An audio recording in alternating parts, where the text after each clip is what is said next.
En el nombre del Padre, y del Hijo, y del Espíritu Santo. Señor Jesucristo, concédenos un deseo ardiente de conocer tu doctrina, tus enseñanzas. Danos una fe profunda, decidida, para creer lo que tú nos enseñas. Una coherencia de vida, para que en toda nuestra conducta nos conformemos con la doctrina que tú nos enseñas. Que en nosotros no haya ninguna división entre fe y vida. Que lo que creemos por la fe lo vivamos diariamente, con una vida nueva, iluminada por tu Espíritu Santo. Ayúdanos, Señor, en esta ocasión a escuchar con atención, con gusto, con admiración incluso, todo lo que se refiere a tus misterios santos. Amén. Amén. Seguimos con la liturgia y estamos viendo los sacramentos. Decíamos la vez pasada, hacía yo hincapié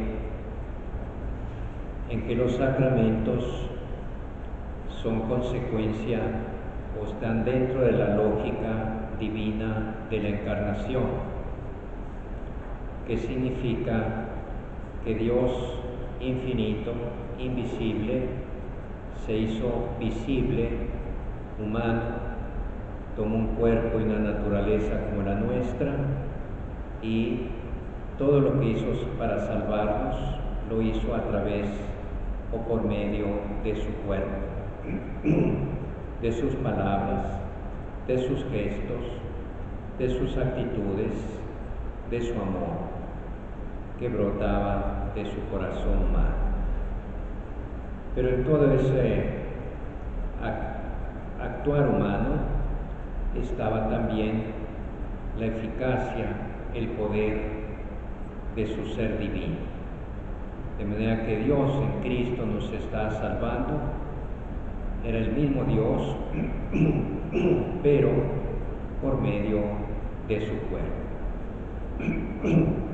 Pues bien, una vez que Cristo resucitado subió al cielo, es decir, desapareció visiblemente de entre nosotros, dejó a su iglesia para que así como Él en su visibilidad humana era la presencia de Dios en el mundo, a Dios lo veíamos o lo veía la gente al ver a Cristo, así ahora al ver a la iglesia, a escuchar a la iglesia, el mundo, la humanidad debe ver a Cristo. La iglesia está en el mundo para continuar la obra salvadora de Cristo, para hacer llegar a todos los hombres los efectos de la muerte y resurrección de Cristo, de su misterio pascual. La iglesia, formada por todos nosotros, formada por seres humanos, obviamente es una iglesia visible, que actúa visiblemente, predica la palabra, celebra los sacramentos, consuela, ayuda, busca a los pobres, a los necesitados, etc. Obviamente todo eso lo hace a través de signos visibles. De manera que los sacramentos son las expresiones visibles a través de las cuales Cristo, por medio de su iglesia, nos da la salvación. Ahora vamos a ver cómo los sacramentos están formados de dos elementos, de la palabra y de la acción o de elementos materiales. Cristo envió a sus apóstoles para que en su nombre proclamasen a todas las naciones la conversión para el perdón de los pecados. De todas las naciones, dijo Jesús, haced discípulos, bautizándolos en el nombre del Padre, del Hijo y del Espíritu Santo. Fíjense, no dijo solamente vayan a anunciar el Evangelio, para que la gente al escuchar el Evangelio despierte a la fe, sino que unió a la palabra, a la predicación del Evangelio, la acción de bautizar. De manera que dice, el que crea y se bautice, se salvará. No dice nada más el que crea, sino que la salvación le va a llegar por la fe, pero actuada por el bautismo. ¿Y el bautismo qué es? Es una acción humana, hecha de movimientos físicos y de elementos físicos. Es echar agua en una persona o meterla en una piscina o en un río, zambullirla totalmente y que salga de allí ya renovada. La misión de bautizar,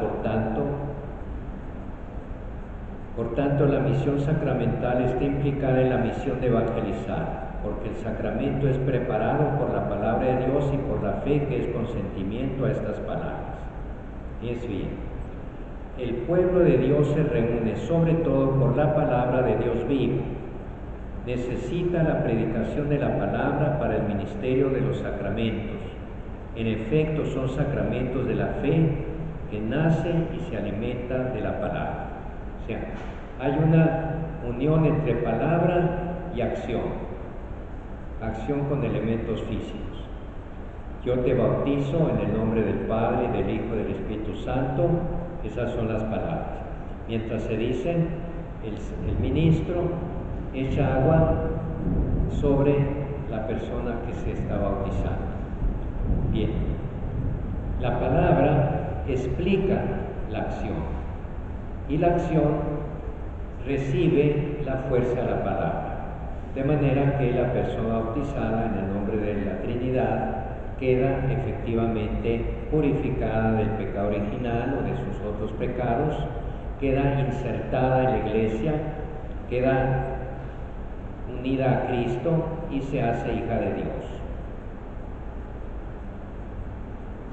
Entonces, está la palabra que suscita la fe, la palabra despierta la fe y al mismo tiempo se recibe la acción.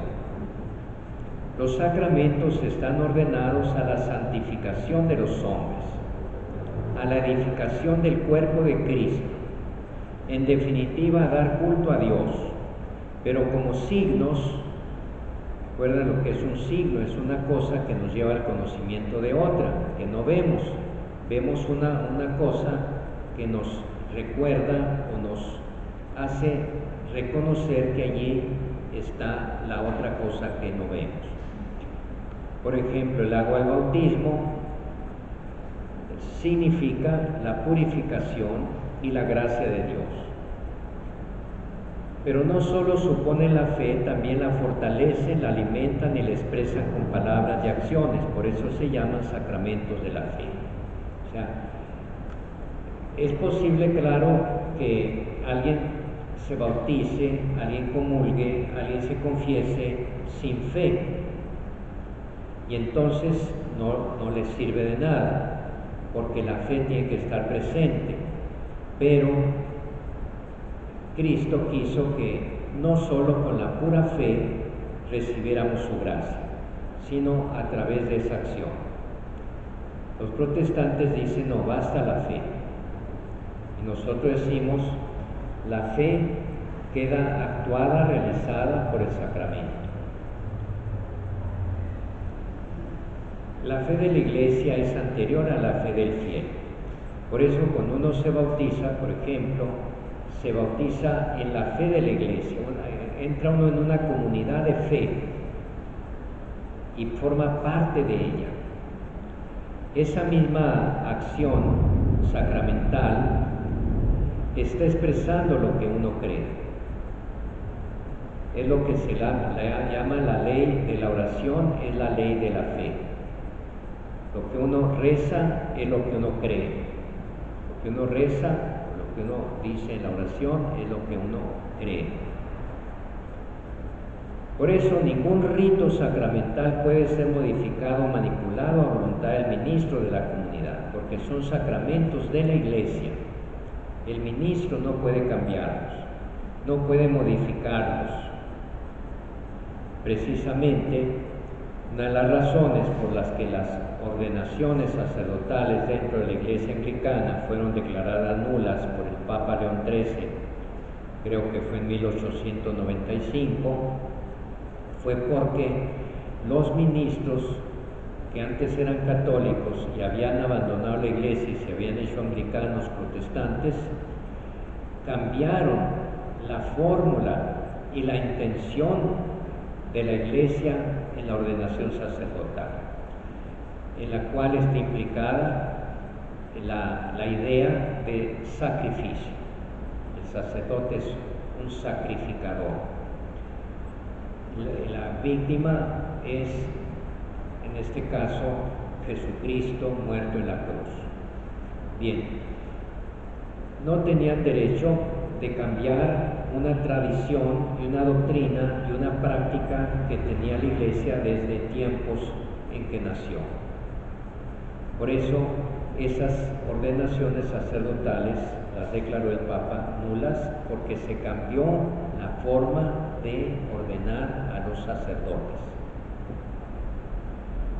También si alguien dijera, a mí no me gusta bautizar en el nombre del Padre, del Hijo y del Espíritu Santo, voy a bautizar nada más en el nombre de Cristo, pues no valdría, porque él está metiendo una fórmula suya, no es la fórmula de la Iglesia. Él tiene que adherirse a la fe de la Iglesia.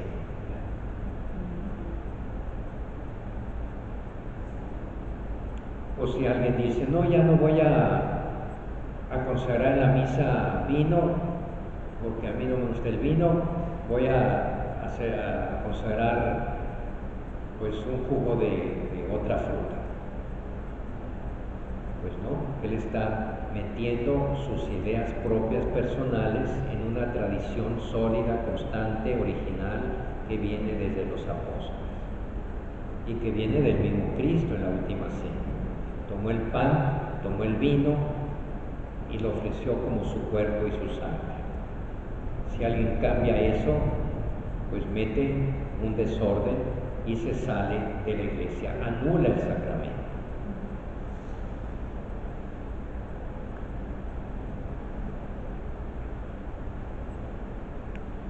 Los sacramentos son sacramentos de salvación, porque siempre que se celebren dignamente en la fe, o sea, con fe y como la Iglesia lo prescribe, los sacramentos confieren la gracia que significa.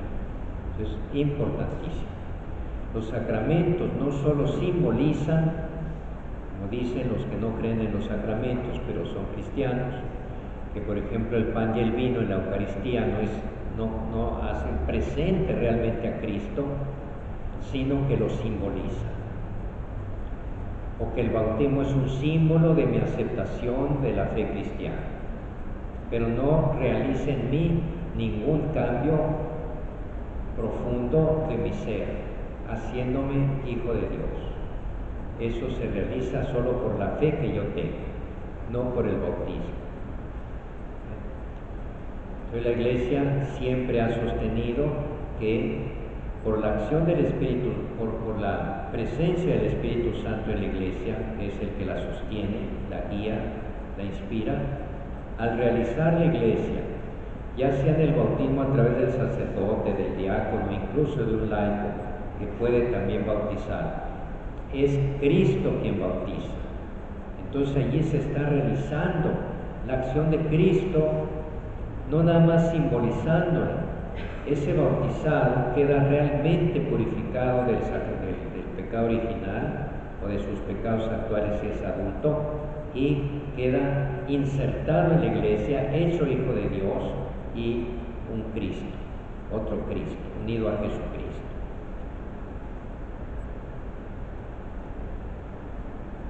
Los sacramentos no obran por la fe de uno, obran por sí mismos. Cuando la Iglesia los aplica, los realiza. Es lo que el Concilio de Trento llama ex opere operato, es decir, por el hecho mismo de que la acción se realiza. Otra cosa es el fruto, ¿verdad? El fruto. Yo, si no creo en la presencia de Cristo en la Eucaristía y voy a comulgar, por el hecho de que yo no crea, no va a dejar Cristo estar presente allí, de todo no está presente.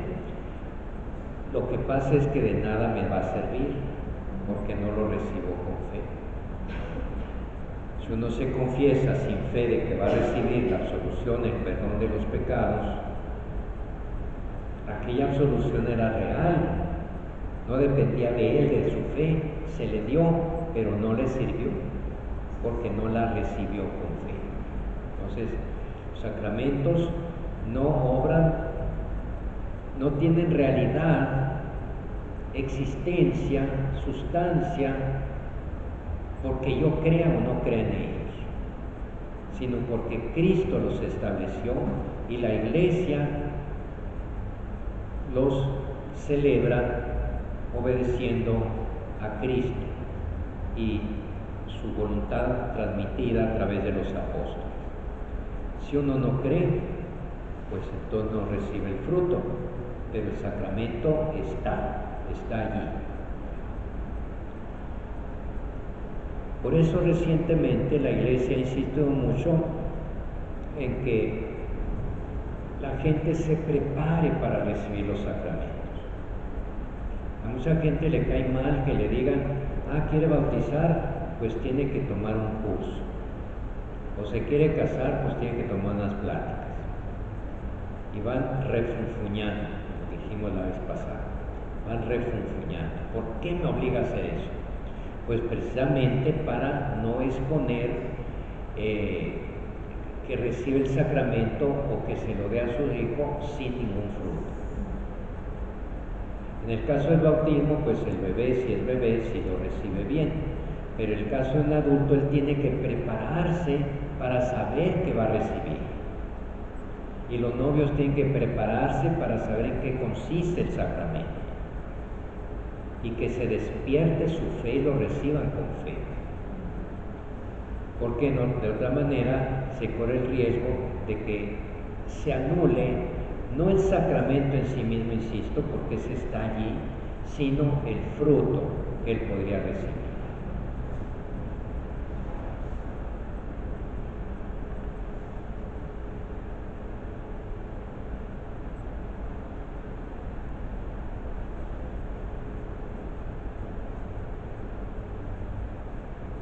Los sacramentos, pues, como les digo, son las acciones por las cuales recibimos la gracia de Dios, producida, originada en toda su vida, ya dijimos eso, pero principalmente en su misterio pascual, en su muerte y resurrección. Esa es una acción salvífica de Cristo que nos salva, nos gana el perdón de los pecados, pero ¿cómo accedemos a esa gracia?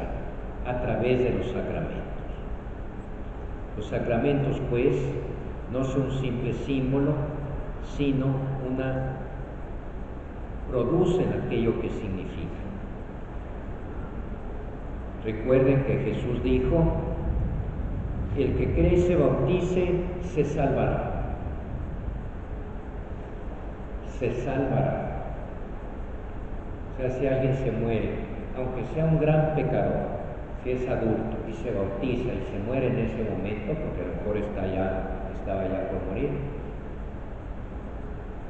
se va al cielo, se salva. Todos nos salvamos por medio del bautismo. Lo que pasa es que después, desgraciadamente, volvemos atrás, volvemos a pecar, etcétera, etcétera, y entonces tenemos que acceder a ese segundo bautismo que ese sí se repite, que es la confesión, para recibir el perdón de los pecados. Pero, dice Jesús, el que crea y se bautice, se salvará. Después de haber, ¿y cómo va a creer?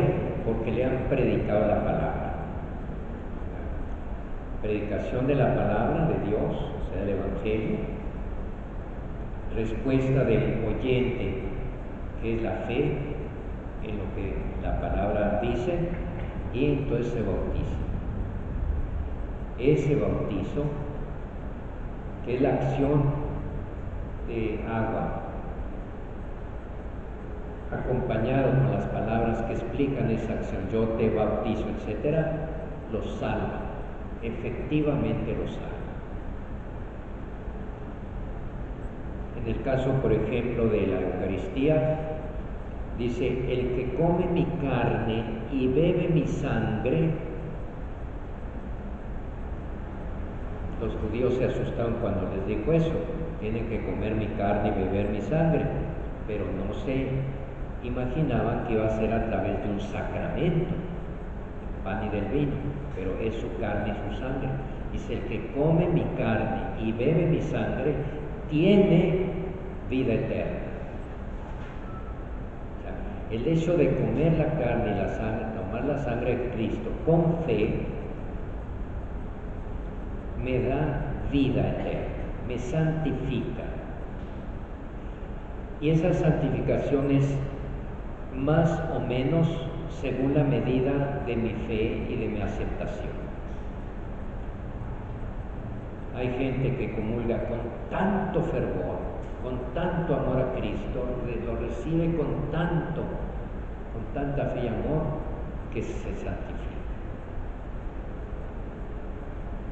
Por eso hay que recibir los sacramentos conscientemente. En otro sacramento, por ejemplo, el perdón de los pecados, Jesús dice, a quienes ustedes perdonen los pecados, que es una acción de un hombre, del apóstol o de los sucesores de los apóstoles, de los obispos, de los presbíteros, a quienes ustedes perdonen los pecados, como cuando los confiese y ustedes digan, yo te absuelvo en el nombre del Padre, etc., le quedan perdonados. Siempre que el otro esté dispuesto. Esa disposición, esa fe, siempre es necesaria, pero no para que exista el sacramento, ese existe de todo modo, sino para que reciba sus frutos. Pero aquí lo que estoy insistiendo es que los sacramentos santifican, salvan. El bautismo da la gracia. La Eucaristía, en ella recibe uno a Cristo con toda su gracia que nos da. En la penitencia uno se confiesa, recibe la absolución y queda perdonado de los pecados.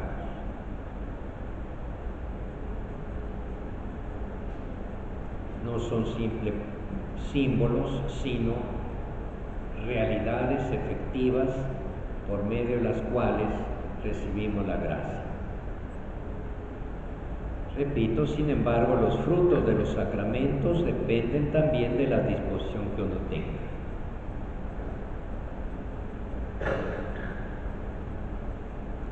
La Iglesia afirma que para los creyentes los sacramentos de la nueva alianza son necesarios para la salvación. Volvemos a esa, o sea, no son como sugerencias o consejitos, son medios necesarios.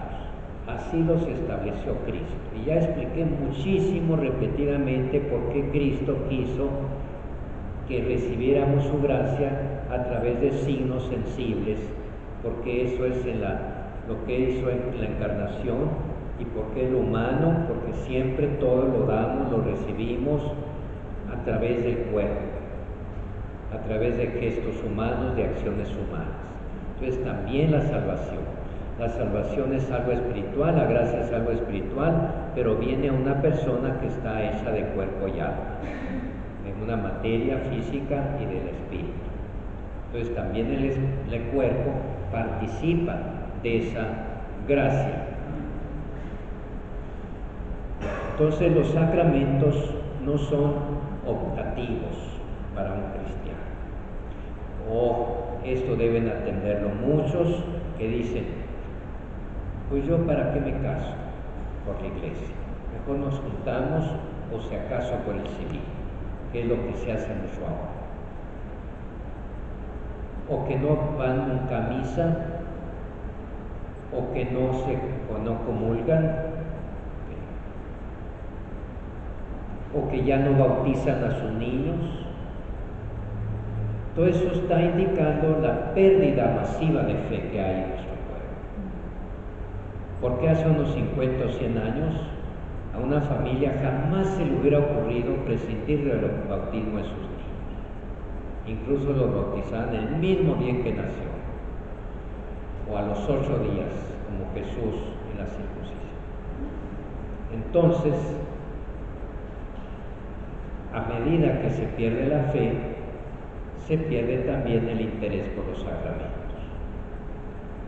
Pero ahí había que preguntarse, ¿tienen interés por la salvación? ¿O si la tienen y pretenden conseguirla de otra manera, lo cual no creo? O tal vez si son protestantes sí. Simplemente no se plantean el asunto de la salvación.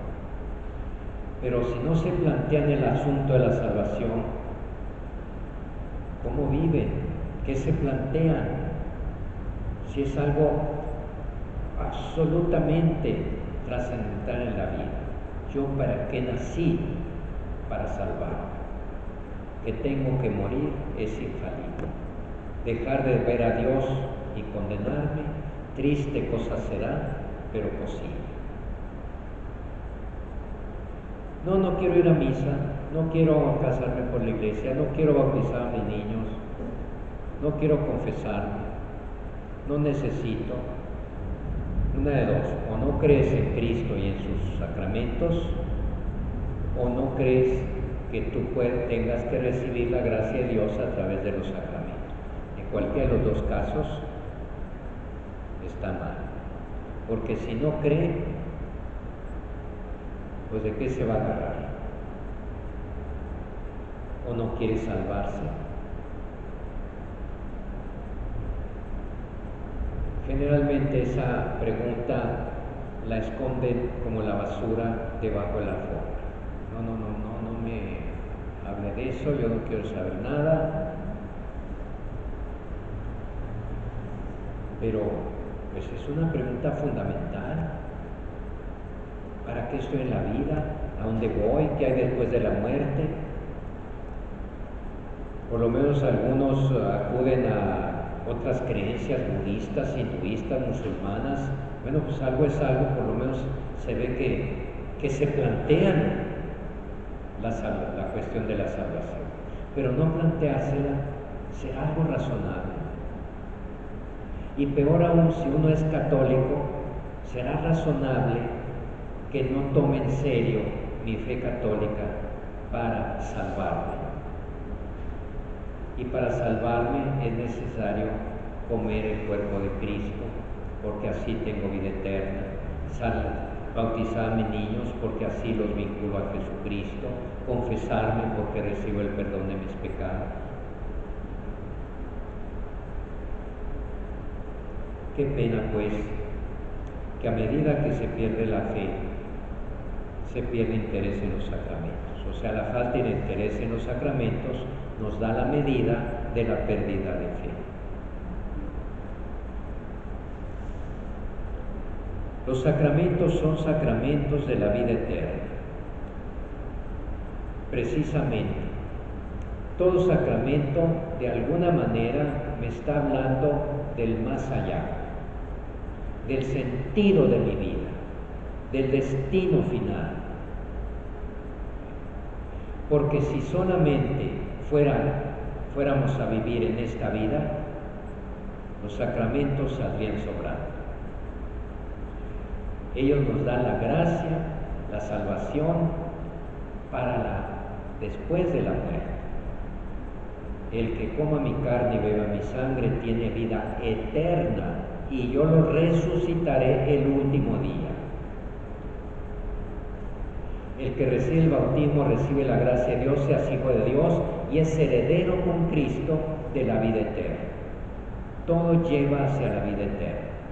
Cuando la fe o la consideración en la vida eterna se pierde, porque ya no se cree en ella o porque no se quiere pensar en ella, entonces los sacramentos también carecen de sentido.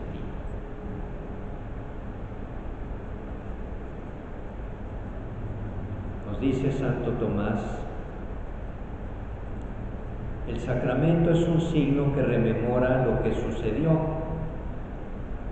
es decir, la pasión de Cristo. Es un signo que demuestra lo que sucede entre nosotros ahora, en virtud de la pasión de Cristo, es decir, una gracia. Y es un signo que anticipa, es decir, que preanuncia la gloria venidera.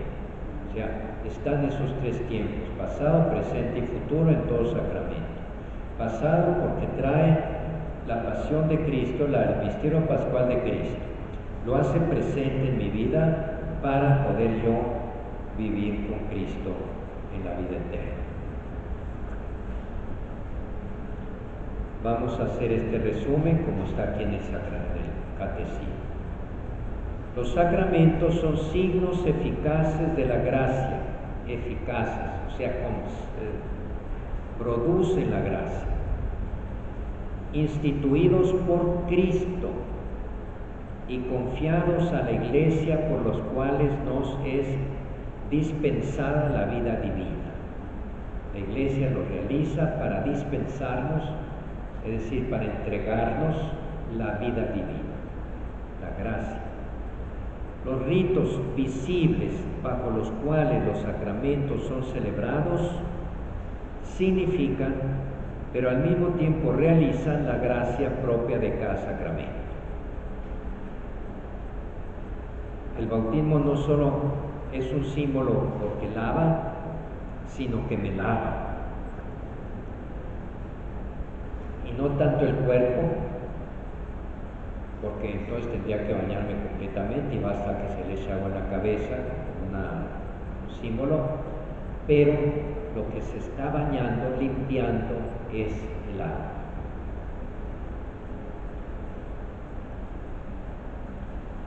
Los sacramentos dan fruto en quienes los reciben con las disposiciones requeridas. Por ejemplo, en la confesión, si tiene uno fe en que por el sacrificio de Cristo se me perdonan mis pecados, y si estoy arrepentido, uno no puede ir a confesarle y decir al Padre, me arrepiento de que mañana voy a matar a fulano.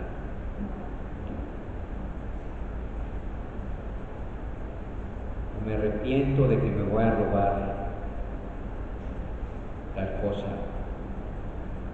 Uno no está arrepentido, entonces ¿para qué va? O simplemente no se arrepiente de sus pecados y está dispuesto a seguirlo cometiendo. Uno lo sigue cometiendo, pero no porque no estuviera arrepentido, sino por debilidad, pero también tiene que ir avanzando poco a poco en ese camino de restauración de la propia vida en Cristo. Si no se avanza nada, quiere decir que pues, no hay un arrepentimiento sincero.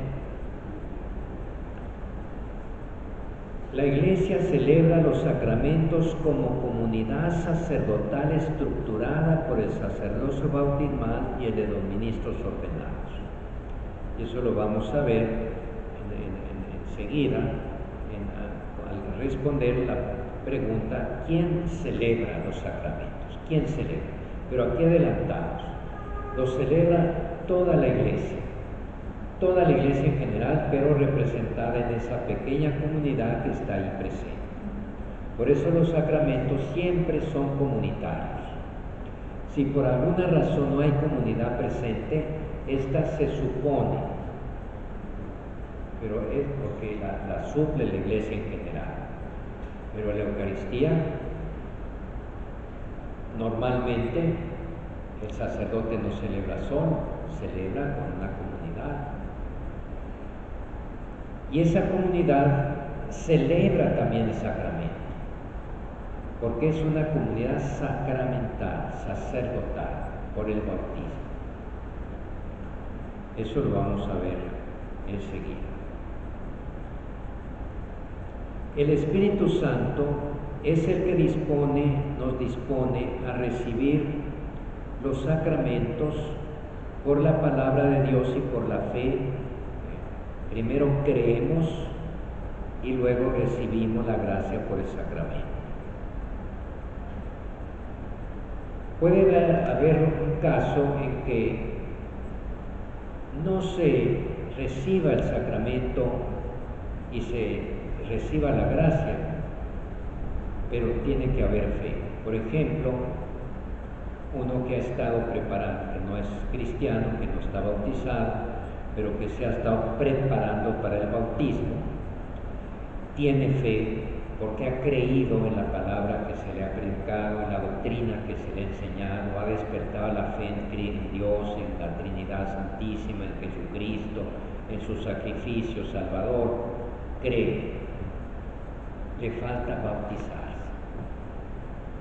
Pero, válgame Dios, un día que iba por la carretera, precisamente iba a la ciudad donde se va a bautizar, tiene un accidente y se muere. Allí hay un bautismo de deseo. Él ya está preparado para bautizarse. Entonces la iglesia suple el bautismo para aquella persona. Realmente está bautizada porque quería bautizarse, pero no dependió de él el no llegar a tiempo a su bautismo. O el bautismo de sangre. Por ejemplo, una persona que está preparándose para el bautismo, ya tiene fe, pero de una persecución, arrabla con todos los cristianos del pueblo, él confiesa su fe en Cristo, también se lo llevan y lo matan. No está bautizado todavía, pero tiene el bautismo de su propia sangre. ¿Qué más? Son casos extraordinarios, desde luego. Pero unos papás no pueden decir, no, mi hijo está bautizado, que no lo lleve. ¿Por qué no le llevan? No, pues que flojera, y luego tienen que recibir las pláticas. No, de todo no se va a salvar. Bueno, si se va a salvar o no, solo Dios lo sabe. Pero lo que el papá o la mamá tienen que hacer es bautizar. Y en la fe de la iglesia y de los papás, si no es capaz todavía de confesar su fe, pero tiene que ir creciendo en la fe en la familia para que esa fe y ese bautismo se complementen. El fruto de la vida sacramental es a la vez personal y eclesial. Por una parte, este fruto es para todo fiel la vida para Dios en Cristo Jesús.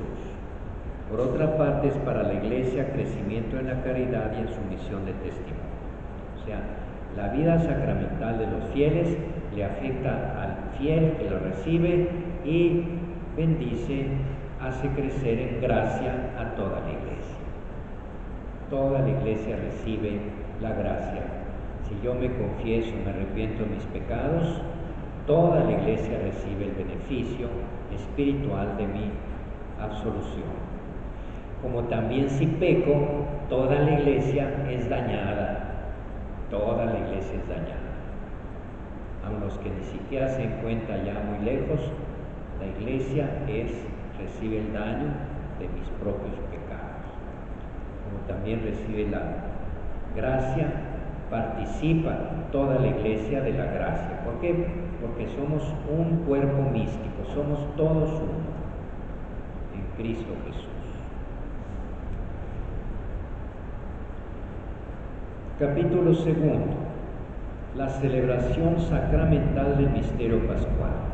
Como dice, quien dice lo mismo que hemos estado viendo, pero vamos acercándonos más a detalles que no hemos repasado. La catequesis de la liturgia implica en primer lugar la inteligencia de la economía sacramental. Es lo que hemos visto ya. la economía sacramental, es decir, la forma como Dios quiere que recibamos la gracia a través de signos visibles dispensados por la Iglesia, sacramentos que el mismo Cristo instituyó y que se los dejó a la Iglesia para que, junto con la predicación que despierta la fe, recibamos la gracia propia de cada sacramento. Bien, eso ya hemos insistido. A su luz se revela la novedad de su celebración. Se tratará pues en este capítulo segundo de la celebración de los sacramentos de la Iglesia. A través de la diversidad de las tradiciones litúrgicas, porque hay muchos ritos, pero los sacramentos en todos los ritos de la Iglesia son 7. Y podrá ser la ceremonia diferente en cada rito, pero lo esencial es igual. Hay muchas formas de celebrar la misa. Hasta en el rito romano hay 2 formas. Los que vienen a la misa los domingos a las 6 ven que es diferente la forma de celebrar la misa del rito antiguo, tradicional o tridentino, a la misa que ordinariamente celebramos o que acuden ustedes en cualquier parte. Sin embargo, lo esencial es igual en las dos. La misa que celebra el padre de San Charbel, según el rito maronita, es diferente. Ustedes habrán visto o pueden ir y se dan cuenta que es diferente. Lo mismo el rito melquita, el rito copto, el rito siro-malabar, el rito siro-malancár, el rito armenio. En todos estos ritos hay la misa y es diferente la forma en que la celebran, pero lo esencial es igual. En todos los ritos el bautismo podrá tener diferencias en su celebración, pero lo esencial es igual.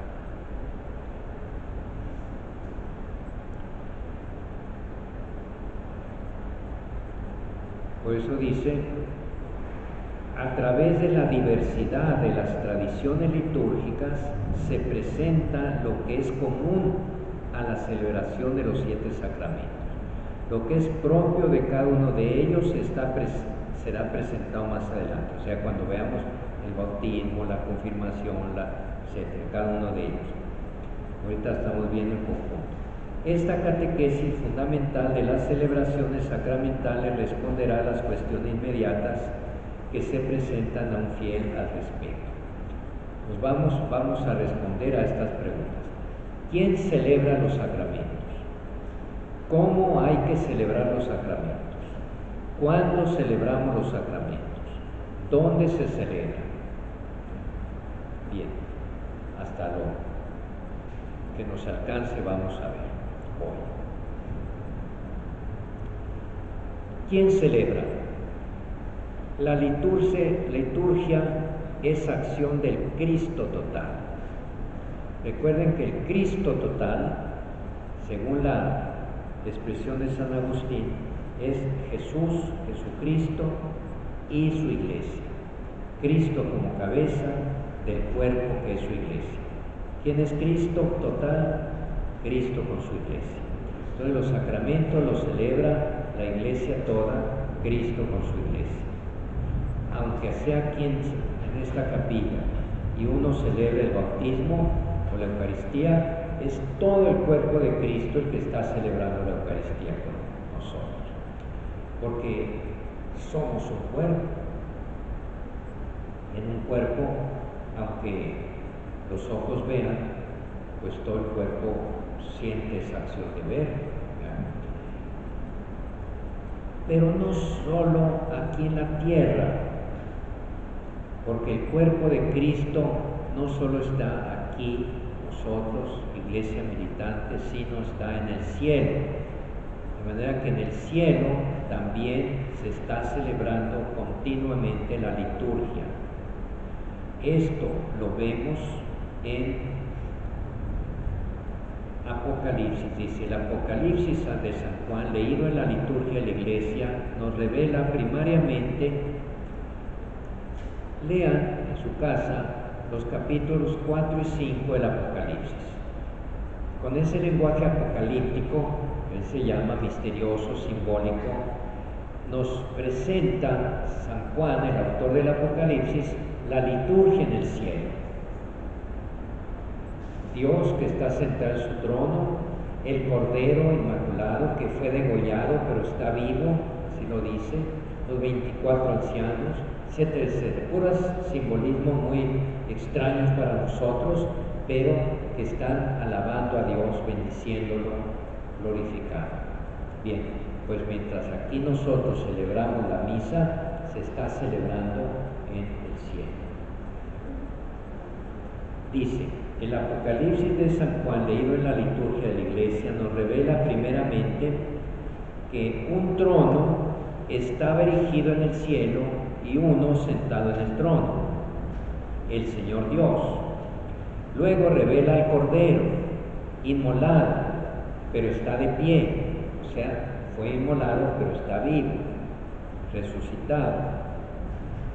Cristo crucificado y resucitado, el único sumo sacerdote del santuario verdadero, el mismo que ofrece y que es ofrecido, y que da y que es dado. Y por último revela el río de vida que brota del trono de Dios y del Cordero, uno de los más bellos símbolos del Espíritu Santo.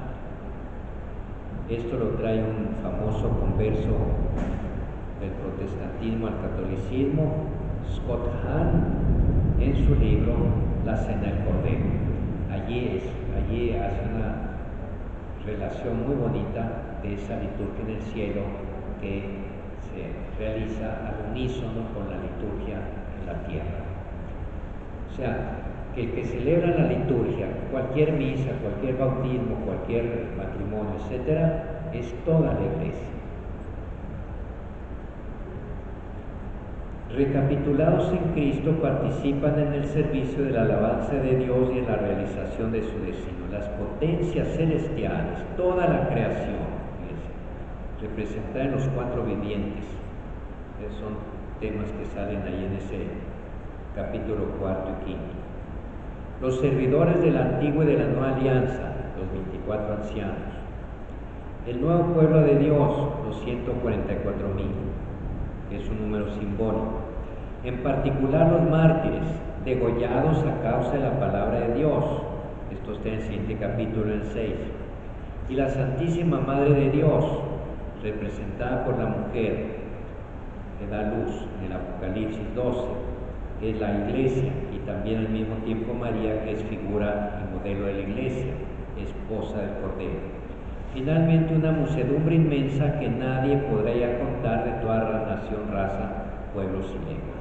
Cuando lean eso, el capítulo 4 y 5, léanlo con ayuda de estos dos párrafos, el 11:37 y el 11:38. Entonces, es toda la comunidad, es decir, el cuerpo de Cristo unido a su cabeza, quien celebra. Las acciones litúrgicas no son acciones privadas, sino celebraciones de toda la Iglesia. También por eso un sacerdote tiene que ceñirse al rito, no inventar, no añadir, no quitar. No, ahora en lugar de leer la Sagrada Escritura, voy a leer este párrafo de este autor que me gusta mucho, de Rabindranath Tagore. Ni siquiera católico, bueno, porque me gusta mucho, es muy bueno y no sé cuánto. O de este autor católico, o de la Suma Teológica de Santo Tomás. No, él tiene que ceñirse a lo que es el rito, porque no es suyo, él no lo inventó, es de la Iglesia. Todo.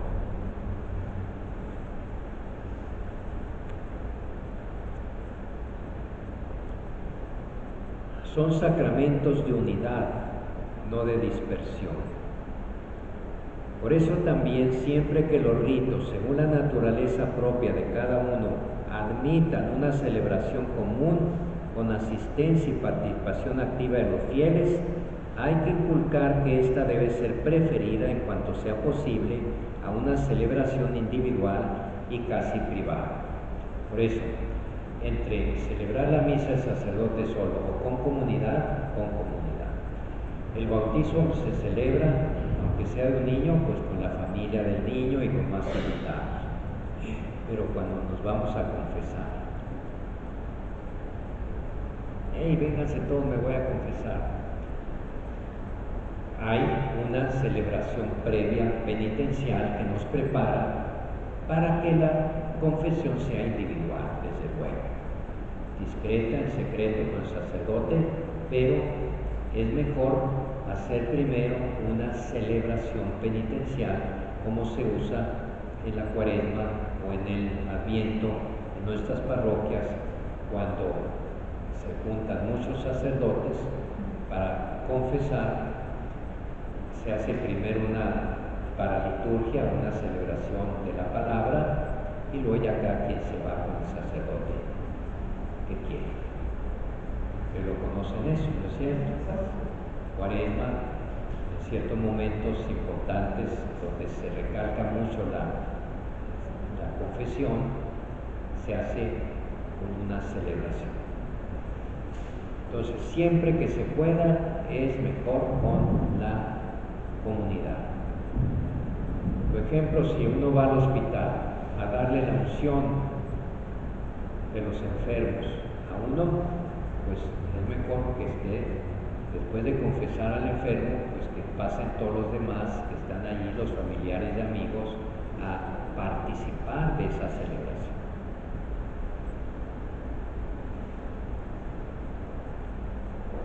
La Madre Iglesia, dice el Concilio Vaticano II, desea ardientemente que se lleve a todos los fieles a aquella participación plena, consciente y activa en las celebraciones litúrgicas que exige la naturaleza de la liturgia misma,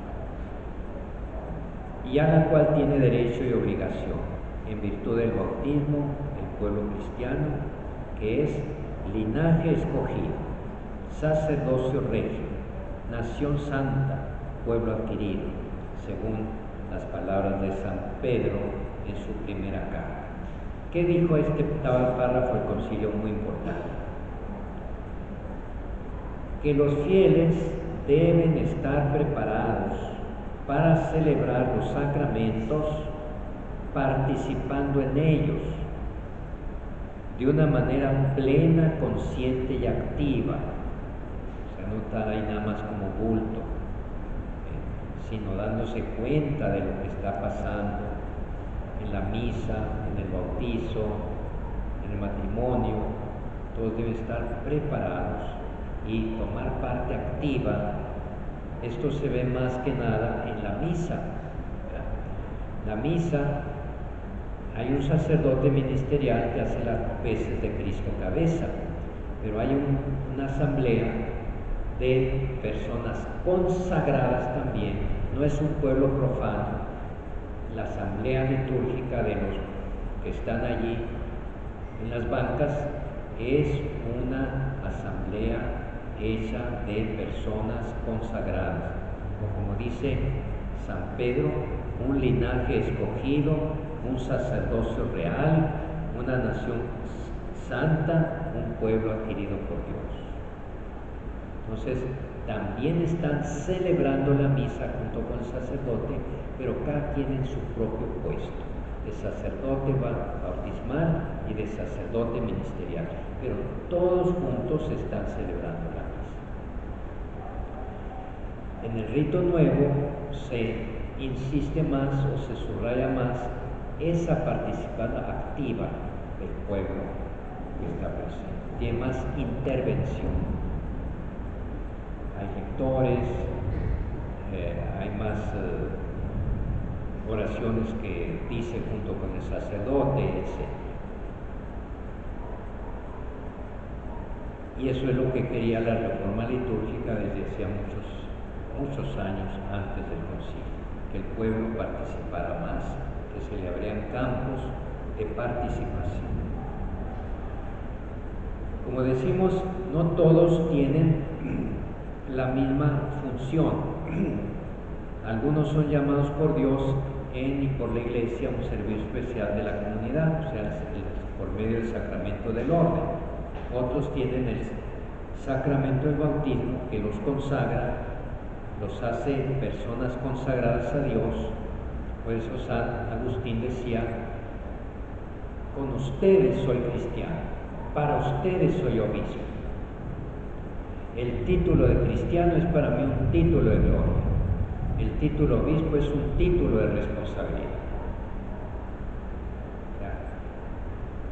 El ser bautizado no es ser parte del mundo profano, es parte de una nación consagrada, una nación nueva, de un pueblo de Dios, con todo derecho. Como les decía la vez pasada, a los catecúmenos que están preparando para bautismo, se les aceptaba en la misa en la primera parte de la palabra, porque están en la actitud de oír, de escuchar y de creer y de aprender.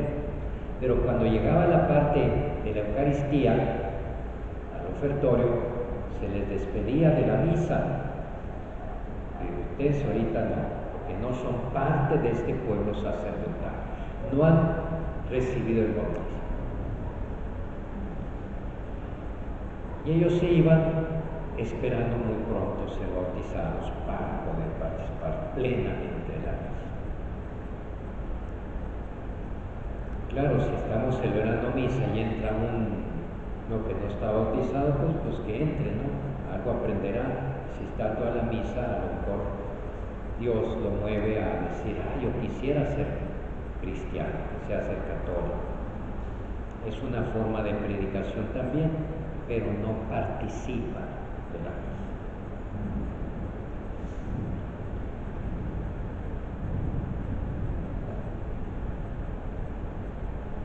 Hay también, aparte del sacerdocio ministerial que se recibe por el sacramento del orden, en la asamblea litúrgica hay otros ministerios que sí los pueden realizar los laicos en función de su sacerdocio bautismal, como ya les dije. Son ministerios laicales. Algunos de ellos se dan oficialmente por parte del obispo.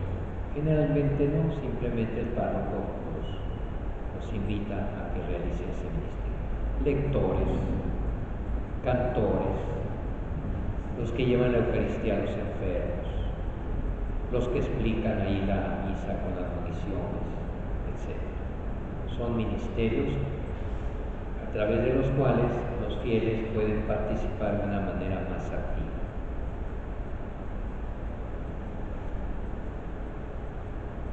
Entonces quedamos en que en la celebración de los sacramentos toda la asamblea es celebradora, cada cual según su función, pero en la unidad del Espíritu que actúa en todos.